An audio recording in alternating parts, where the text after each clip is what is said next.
అందరికీ నమస్కారం. ఈరోజు ఈ వీడియోలో మహాశివరాత్రి రాబోతుంది కదా. శివరాత్రి గురించి కొన్ని విశేషాలు అనేవి ఈ వీడియోలో తెలుసుకుందాము. కొత్తగా మన ఛానల్ని ఎవరైనా చూస్తున్నట్టయితే సబ్స్క్రైబ్ చేసుకోండి మరియు పక్కనే వచ్చే బెల్ సింబల్ని క్లిక్ చేయడం ద్వారా నేను పెట్టే ప్రతి ఒక్క వీడియో అనేది మీకు నోటిఫికేషన్ రూపంలో అందడం జరుగుతుంది. అంతేకాదు ఈ వీడియోని చివరి వరకు చూసి లైక్ మరియు షేర్ చేయడం అసలు మర్చిపోవద్దు. ఇక ఆలస్యం చేయకుండా వీడియోలోకి అయితే వెళ్ళిపోతాము. అమావాస్య ముందు రోజైన కృష్ణపక్ష చతుర్దశి అంటేనే శివునికి మహాప్రీతికరమైన రోజు. అందుకే ప్రతి మాసంలో వచ్చే కృష్ణపక్ష చతుర్దశిని మాస శివరాత్రి అని పిలుచుకుంటారు. ఆ రోజున శివుణ్ణి భక్తితో కొలుచుకుంటారు. ఏడాది పొడవుగా వచ్చే శివరాత్రుల్లో మాఘమాసంలో వచ్చేది మహిమాన్వితమైనది కాబట్టి దీన్ని మహాశివరాత్రి అంటూ ఒక పెద్ద పండగలాగా భావిస్తాము. పండుగ అన్నమాట వినగానే మనకు పిండి వంటనే గుర్తుకు వస్తాయి, కానీ శివరాత్రి మాత్రం శరీరానికి కాదు, మనసుకే పండుగ. ఉపవాస జాగరణలతో శివయ్యని తపించే వేడుక. అలాంటి శివరాత్రితో ముడిపడి ఉన్న కొన్ని అంశాలు, వాటి వెనుక ఉన్న విశేషాలు ఏంటో ఇప్పుడు తెలుసుకుందాము. పౌర్ణమి నుంచి అమావాస్య వరకు ఉన్న పక్షాన్ని కృష్ణపక్షం అంటాము. ఈ తిథులలో ఒక్కరోజు గడిచే కొద్దీ చంద్రుడు క్షీణిస్తూ ఉంటాడు.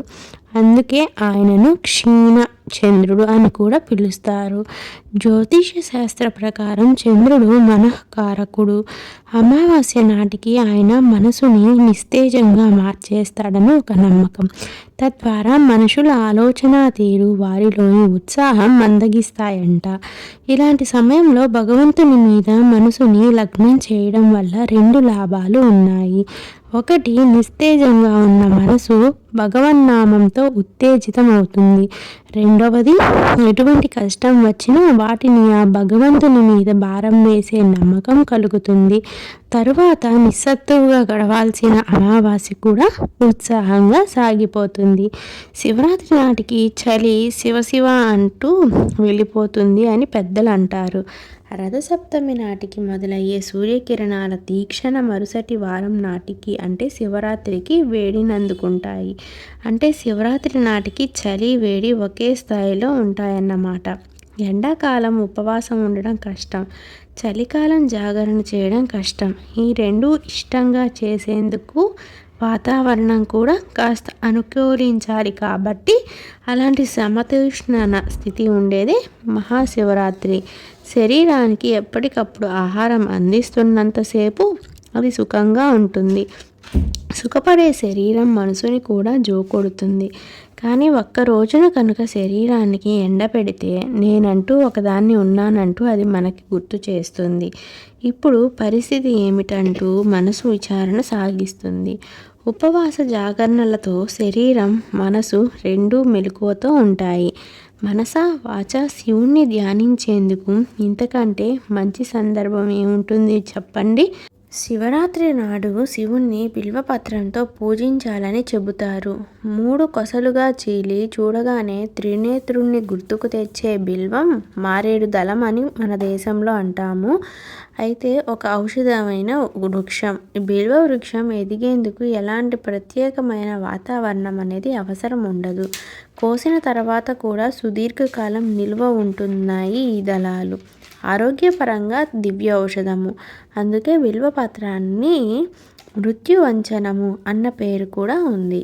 సుదీర్ఘకాలం పాటు శివలింగం చెంతనే ఉన్న ఈ పత్రాలు చుట్టుపక్కల ఉన్న వాతావరణాన్ని శుద్ధి చేస్తాయే కానీ గాలిని కలుషితం కావించవు.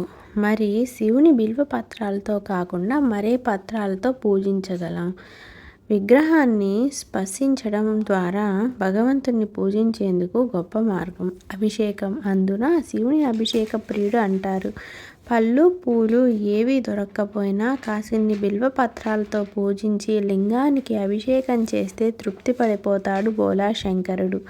శివలింగం గుడిలో ఉంటే నిరంతరం పైనున్న ధారాపాత్ర నుంచి నీటి ధార పడుతూ ఉండాల్సిందే. అభిషేకం అంటేనే ప్రక్షాళన చేయడం అన్న అర్థం వస్తుంది. శరీరాన్ని ఎలాగైతే నీటితో శుద్ధి చేసుకుంటామో మనసుకి అంటిన మలినాన్ని తొలగించేందుకు సూచనగా సాగే ఆచారమే అభిషేకం. అందుకని స్వామివారికి అభిషేకం ఎంతగానో ఇష్టం. అయితే ఫాల్గుణ మాసం కృష్ణపక్ష చతుర్దశి రాత్రి శివుడు జ్యోతిర్లింగ రూపంలో దర్శనమిచ్చిన రోజుగా దీనిని నమ్ముతారు. అంటే శివలింగోద్భవంగా. శివపురాణం ప్రకారం శివుడు మరియు పార్వతీదేవి వివాహం చేసుకున్న రోజు కూడా ఇదే. శివుడు తాండవ నృత్యం చేసిన పవిత్ర రాత్రిగా భావిస్తారు. సముద్ర మథనం సమయంలో లోకరక్షణ కోసం శివుడు కాలకూట విషాన్ని మింగి తన కంఠంలో దాచిన రోజుగా కూడా చెబుతారు. శివరాత్రి రోజున ఉపవాసం అంటే ఆహారం తీసుకోకుండా మరియు జాగరణ రాత్రంతా మెలకుగా ఉండడం ద్వారా చెడు ఆలోచనలు తొలగి పుణ్యం లభిస్తుందని నమ్ముతాము. బిల్వపత్రాలతో పాలతో శివునికి అభిషేకం చేయడం వల్ల విశేష ఫలితాలు ఉంటాయని భక్తుల యొక్క విశ్వాసము. ఈరోజు ప్రకృతిలో శివతత్వం ఎక్కువగా ఉంటుందని, వెన్నెముక నిటారుగా ఉంచి చేసే ధ్యానం ఆధ్యాత్మిక ఎదుగుదలకు సహాయపడుతుందని యోగులు నమ్ముతారు. మహాశివరాత్రి కేవలం పూజలకే కాకుండా ఆత్మశుద్ధికి మరియు మనోనిగ్రహానికి ప్రత్యేకమైన పండుగ. మహాశివరాత్రి పండుగను శివయ్య భక్తులు ఎంతో ఘనంగా జరుపుకుంటారు. ఈ పండుగ వేళ తెలుగు రాష్ట్రాలతో పాటు దేశంలోని శివాలయాలన్నీ శివనామస్మరణతో మారుమోగుతాయి. మహాశివరాత్రి వేళ సూర్యోదయం కంటే ముందే నిద్రలేచి తలస్నానం చేసి ఉపవాస దీక్షను ప్రారంభించి ఆలయాలకు వెళ్ళి ప్రత్యేక పూజలు చేస్తారు. ఇలా చేయడం వల్ల తమ కోరికలన్నీ నెరవేరుతాయని శివభక్తుల యొక్క నమ్మకం. ఈ పర్వదినాన రాత్రంతా జాగరణ ఉండడం వల్ల రాత్రి సమయంలో శివునికి అభిషేకం చేయడం వల్ల తేజస్సు లభిస్తుంది. అంతేకాదు శివయ్య ఆరాధనకు మోక్ష మార్గంలో ప్రయత్నించే వారికి విశేష సమయంగా పండితులు చెబుతున్నారు. ఇంత ప్రాధాన్యత ఉన్న మహాశివరాత్రి 2026 ఫిబ్రవరి 15వ తేదీన వచ్చింది.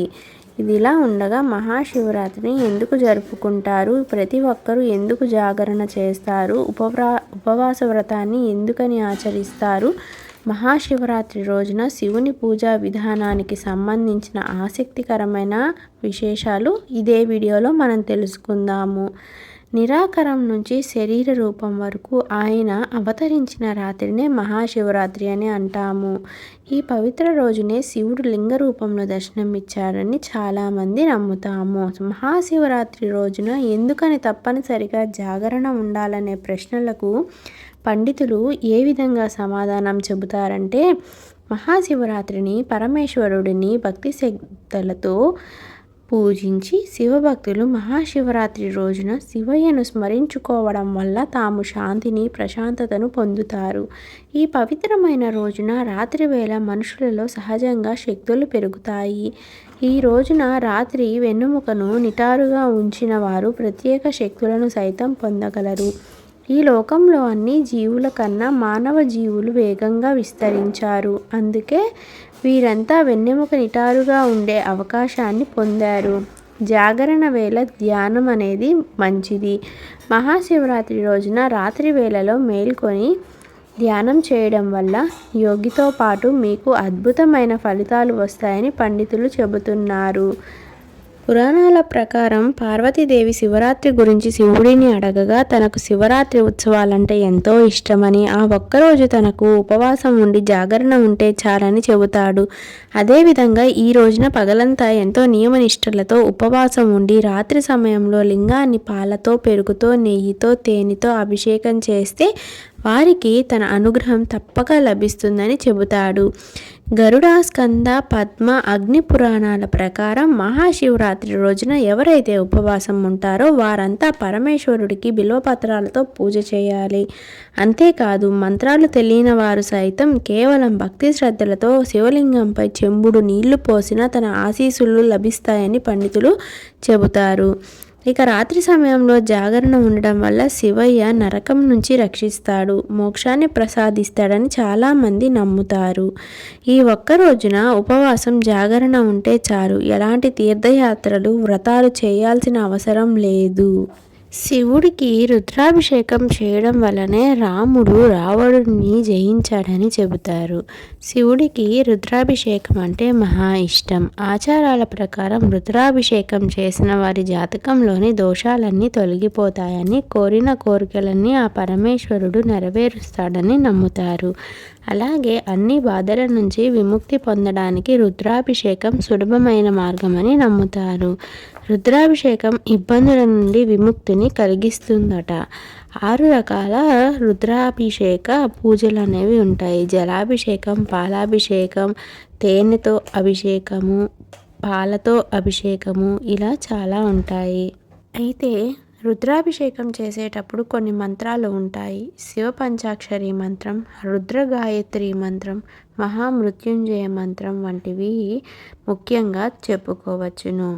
ఇంతేనండి ఈ వీడియో మీ అందరికీ నచ్చిందని అనుకుంటున్నాను. మీ అందరికీ నచ్చినట్లయితే లైక్ మరియు షేర్ చేయండి. మీ అభిప్రాయాన్ని కామెంట్ సెక్షన్లో కామెంట్ రూపంలో తెలియజేయండి.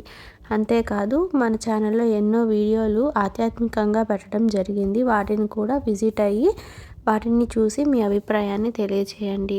అంతేకాదు కొత్తగా చూస్తున్న వాళ్ళు సబ్స్క్రైబ్ చేసుకోవడం మర్చిపోవద్దు. సబ్స్క్రైబ్ చేసుకున్న వెంటనే పక్కనే వచ్చే గంట సింబల్ని క్లిక్ చేయడం ద్వారా నేను పెట్టే ప్రతి ఒక్క ఆధ్యాత్మిక నోటిఫికేషన్ అనేది మీ వరకు అందడం జరుగుతుంది.